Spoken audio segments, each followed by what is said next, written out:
সুপ্রিয় দর্শক, আসসালামু আলাইকুম। স্বাগত সবাইকে সবুজ সিলেট নিউজের নিয়মিত আয়োজন সিলেট পরিক্রমায়। প্রিয় দর্শক, এই অনুষ্ঠানে আমরা প্রতিদিন সিলেটের গুরুত্বপূর্ণ খবরের আপডেট জানিয়ে থাকি এবং বাছাই করা দু একটি খবর নিয়ে একজন অতিথির সঙ্গে কথা বলি। আজও আমাদের স্টুডিওতে একজন অতিথি আছেন, যিনি দীর্ঘদিন সিলেটে সাংবাদিকতা করেছেন। New York Bangladesh Bangla press ক্লাবের সদস্য, সিলেট প্রেস ক্লাবেরও তিনি সহসাধারণ সম্পাদক ছিলেন, বাংলা ভিশনের প্রতিনিধি ছিলেন। এখন নিউ ইয়র্কে বা আমেরিকায় টিভিএন টেলিভিশনে কাজ করছেন, সেখানকার টিভিএনের বিশেষ প্রতিনিধি এমদাদ হোসেন চৌধুরী দীপু ভাই। দীপু ভাই, আপনাকে আমাদের স্টুডিওতে স্বাগত। ধন্যবাদ ফয়সাল আলম, আমাকে আমন্ত্রণ জানানোর জন্য। সিলেট পরিক্রমা সবুজ সিলেটের যে আয়োজন, এই আয়োজনে আমাকে আমন্ত্রণ জানানোর জন্য ধন্যবাদ। যারা শুনছেন এবং পরবর্তীতে যারা এই অনুষ্ঠানটি দেখবেন, সবাইকে সবার প্রতি শুভকামনা রইল।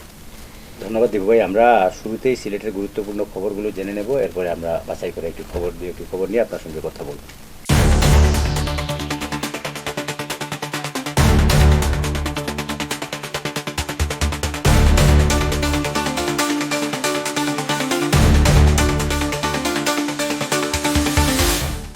প্রিয় দর্শক, আজ 6 আগস্ট বুধবার সিলেটের পত্রপত্রিকা যে খবরগুলো প্রকাশ করেছে, গুরুত্বপূর্ণ খবরগুলো, সেগুলোর মধ্যে সুনামগঞ্জে বাস অটোরিকশার মুখোমুখি সংঘর্ষে 3 জনের প্রাণ গেছে, এর মধ্যে একজন ছাত্রী রয়েছেন। প্রিয় দর্শক, জকিগঞ্জে ডুবা থেকে উদ্ধার হওয়া লাশ নিয়ে রহস্যের সৃষ্টি হয়েছে। যুক্তরাষ্ট্রে যাওয়ার স্বপ্ন কি বাংলাদেশে বেঁচতে যাবে, এরকম খবরও সিলেটের পত্রপত্রিকায় আছে। প্রিয় দর্শক, পানিতে ডুবে এক নারীর মৃত্যু হয়েছে।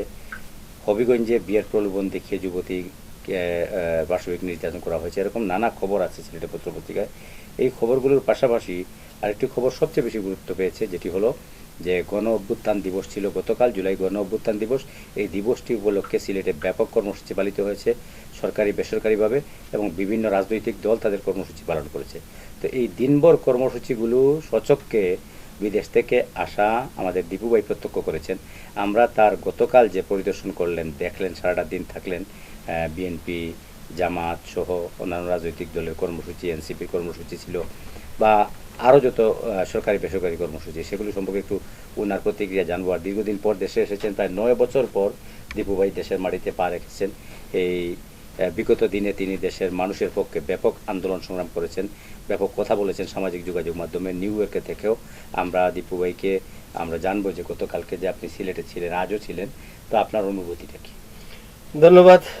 আমার দীর্ঘদিনের সহকর্মী, যখন আমি বাংলাদেশে ছিলাম আমরা বিভিন্ন প্রিন্ট মিডিয়ায় একসাথে কাজ করেছি, জালালাবাদে কাজ করেছি, সবুজ সিলেটে কাজ করেছি। তো আমি দীর্ঘ 9 বছর পর দেশে আসছি এবং এই যে আগস্ট বিপ্লবের যে বর্ষপূর্তি, সেটিকে সামনে রেখে আসলাম। এটি আমার একটি আবেগের বিষয় এবং বাংলাদেশের মানুষ যে আকাঙ্ক্ষা নিয়ে গণ অভ্যুত্থান করেছিল, সেই অভ্যুত্থানের বর্ষবরণটা কীরকম হবে সেটি দেখতে এসেছিলাম। তা আমার সেই দেখাটা অনেক আনন্দের ছিল, অনেক উপভোগের ছিল। এইখান পুরো সিলেটকে যেভাবে অভ্যুত্থানের বিপ্লবের সাজে সাজানো হয়েছিল, সেটি আমার কাছে ভালো লেগেছে। জেলা প্রশাসন শিল্পকলা একাডেমিতে যে চিত্র প্রদর্শনী করেছে, সেটা আমার কাছে ভালো লেগেছে। শহীদদের ছবি দিয়ে সিলেটকে মোড়ানো হয়েছে, সিলেটের বিভিন্ন পয়েন্টগুলোকে সাজানো হয়েছে, সেটি ভালো। আসলে আমরা তো তাদেরকেই স্মরণ করব এবং এটি তাদেরকে স্মরণ করার দিন। তো কালকে যেই আয়োজন ছিল, আমরা আশা করব যে বিপ্লবটা যেভাবে অর্জন হয়েছে, সেই বিপ্লব যাতে রক্ষা করা যায় এবং সেই বিপ্লবের চেতনা যাতে ধারণ করা যায়, সেদিকে এই বিপ্লবে যারা অংশ নিয়েছিলেন তারা গুরুত্ব দেবেন। আমি আজকের এই আয়োজনে এবং বর্ষপূর্তি ঠিক একদিন পর যে আপনার যে আয়োজন, সেই আয়োজনে শ্রদ্ধা করে স্মরণ করছি যারা শহীদ হয়েছেন, যারা আহত হয়েছেন।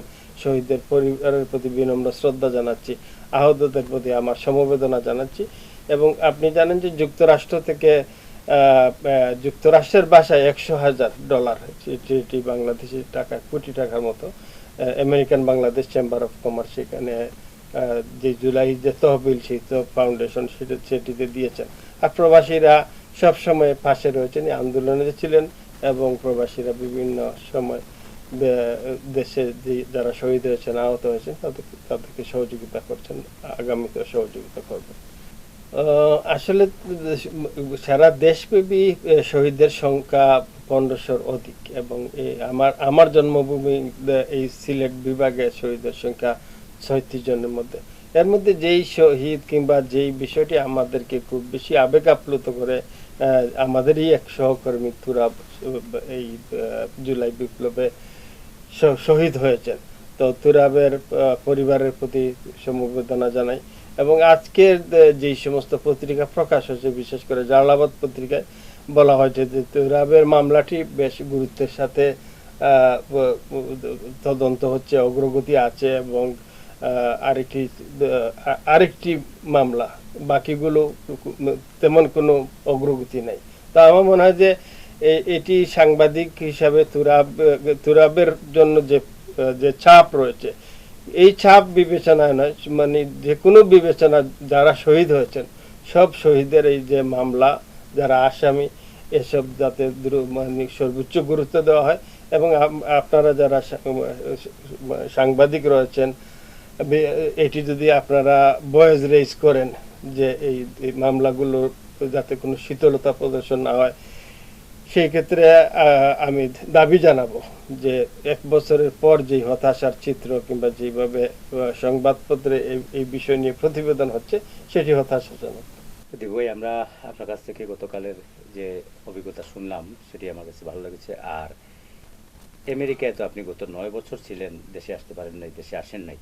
তো এই সময়টাতে আপনারা যে দেশের অবস্থা দেখেছেন বা দেশের পরিস্থিতি নিয়ে আপনাদের মনে, তো প্রবাসে ছিলেন, প্রবাসে কি অনুভূতি ছিল বা কি ধরনের বিষয়গুলো ফেস করেছেন আপনারা বা প্রবাসী?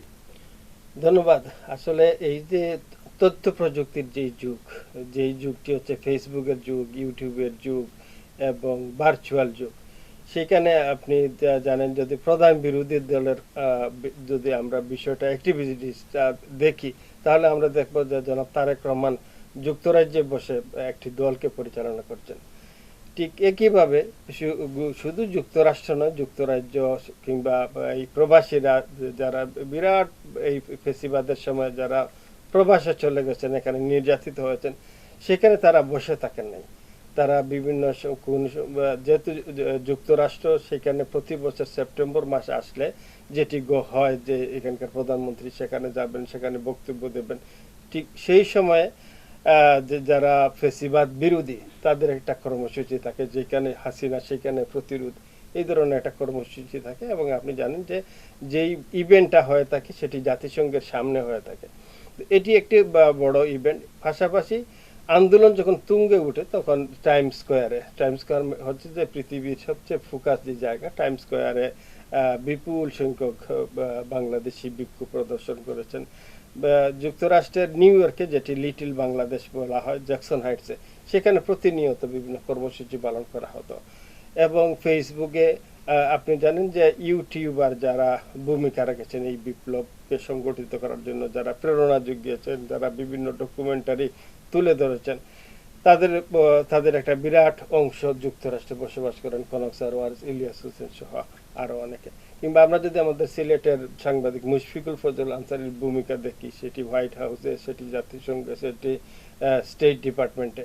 তো এই সকল বিষয়, এই যে একটা বিপ্লব সংগঠিত হওয়ার পিছনে কাজ করেছে, এবং আমরা সেখানে কর্মী হিসাবে কাজ করেছি। আমরা বিভিন্ন সময় ভূমিকা রেখেছি, গোলটেবিল বৈঠক করেছি, বিক্ষোভ করেছি।